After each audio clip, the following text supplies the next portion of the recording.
दिन गुजर गया। उसने ऊँटों और भेड़-बकरियों को इकट्ठा किया और उन्हें वहाँ ला ले गया, जिस जगह रोज़ाना ले जाता था। ऊँट पर सवार होकर शहर में हकीम के पास चला गया।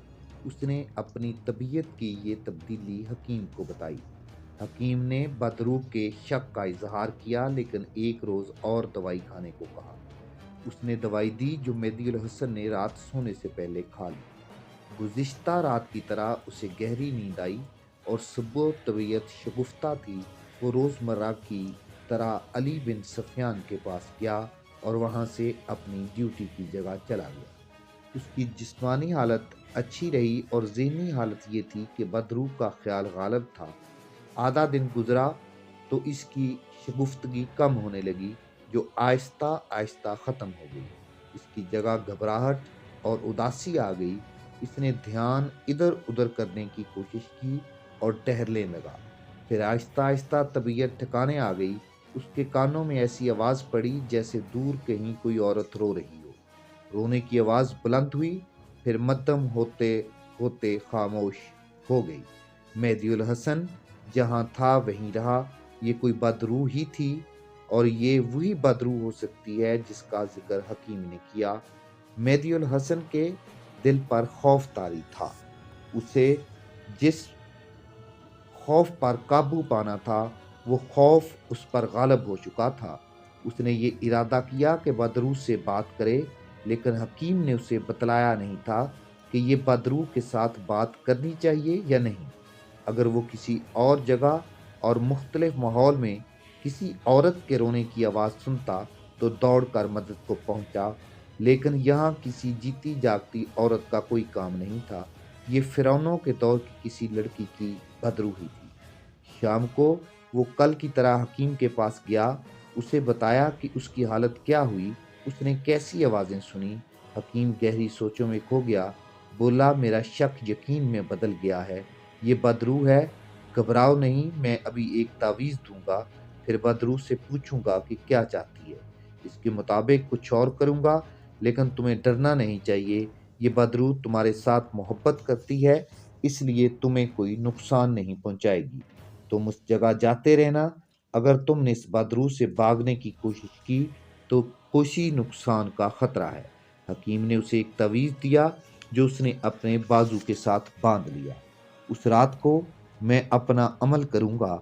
जिस रात को मेहदी उल हसन हकीम के पास गया था, हकीम ने उसे कहा, कल सुबह मेरे पास आना, तुम्हें बताऊंगा कि बदरूह क्या है।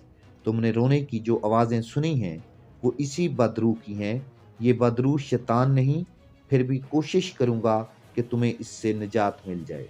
मेहदी उल हसन के दिल पर तजब्जब और हैजान की कैफियत तारी होगी। अगले रोज़ मेहदी उल हसन को अली बिन सफियान की तरफ से कुछ और हदायत मिली। वो भागम भाग हकीम के पास गया। हकीम जैसे उसी के इंतजार में बैठा था, उसे देखते ही उठ खड़ा हुआ और उसे अंदर ले गया। वो तुम्हारे साथ सिर्फ एक मुलाकात करना चाहती है, हकीम ने उसे कहा। वो तुम्हारे सामने आएगी, अपना आप दिखाएगी, तुम उसे देख सकोगे। हो सकता है पहले रोज वो तुम्हारे सामने आए और गायब हो जाए।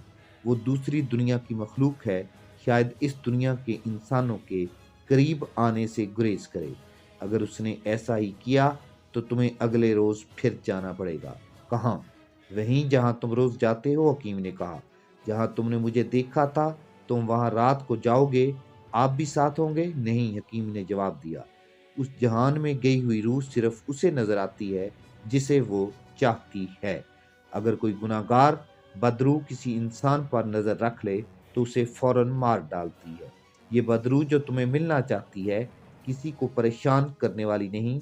उसके रोने को समझो, वो मजलूम है, वो मोहब्बत की प्यासी है।